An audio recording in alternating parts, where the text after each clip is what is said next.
तो वाच्य के बाद हम वाक्य की बात करें तो वाक्य में 3 तरह के वाक्य आपको दिए जाते हैं पहचानने के लिए।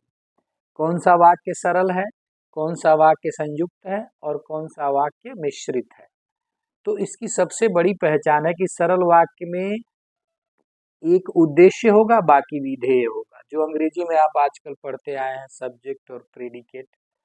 अब हमने कह दिया कि राम एक अच्छा लड़का है, सरल वाक्य हो गया, है ना।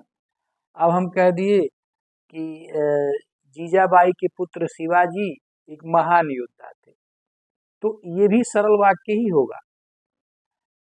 और संयुक्त वाक्य जो होता है उसमें 2 प्रधान उपवाक्य होते हैं।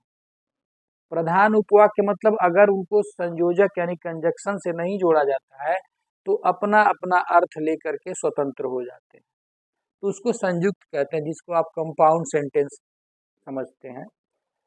तो अब सबसे बड़ी पहचान है कि उसमें कैसे शब्द होंगे। इसलिए, जैसे हमने कह दिया कि मंजू का पुत्र बीमार था इसलिए वह विद्यालय नहीं गया।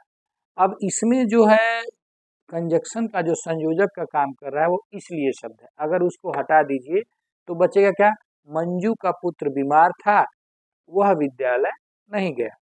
अर्थात दोनों वाक्य क्या हो जाएंगे, अपना अपना अर्थ लेकर के निकल जाएंगे, है ना।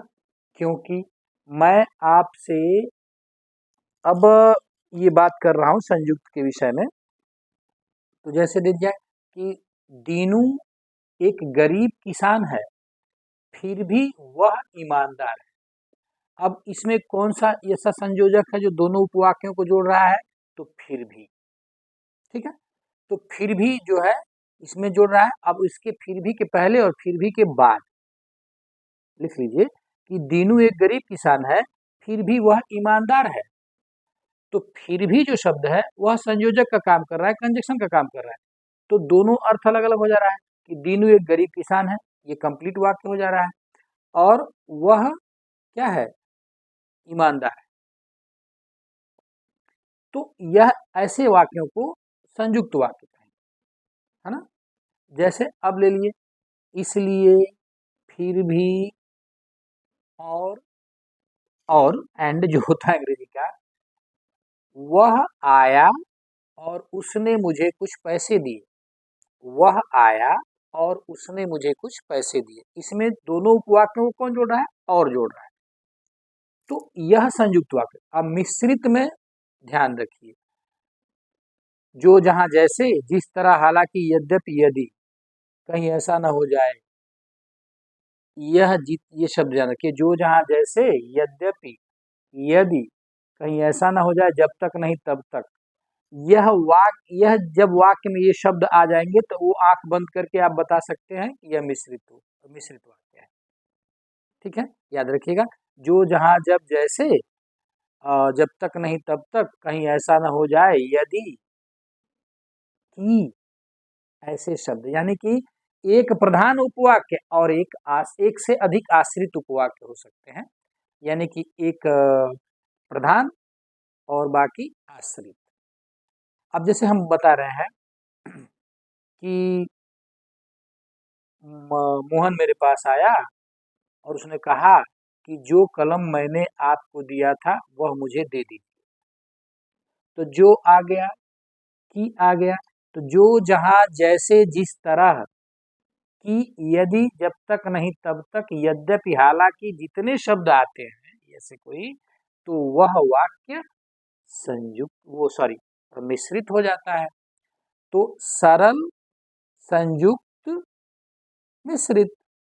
सरल यानी कि एक कर्ता जिसको सब्जेक्ट कहते हैं, उद्देश्य, और विधेय यानी जिसको प्रेडिकेट आप अंग्रेजी में समझते हैं। आजकल अंग्रेजी बहुत ज़्यादा समझते हैं आप लोग, तो चूंकि मातृभाषा आपकी हिंदी है तो, और पहला ही पेपर है, तो पहली ही गेंद पर अगर छक्का लग जाए, जैसे जेम्स एंडरसन को 3 ठे मारा ना, धनाक धनाक धनाक, हाँ मारा, विश्वास करिए मारा, यशस्वी जायसवाल ने मारा था।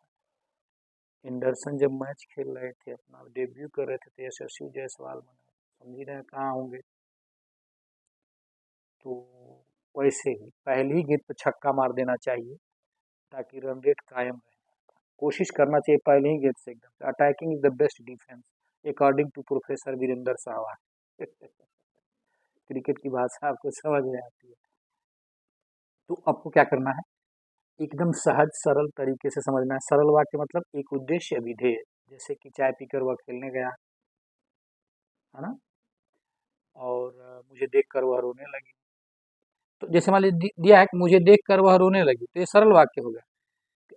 जैसे ही उसने मुझे देखा वैसे ही वह रोने लगी, ज्यों ही उसने मुझे देखा त्यों ही वह रोने लगी, यह मिश्रित हो जाएगा। और इसी को संयुक्त बना लीजिए, उसने मुझे देखा और वह रोने लगी, तो यह संयुक्त वाक्य हो जाएगा। उम्मीद है कि ये सरल, मिश्रित और संयुक्त वाक्य आपके समझ में आए होंगे। खुश रहिए, आबाद रहिए। जय श्री राम।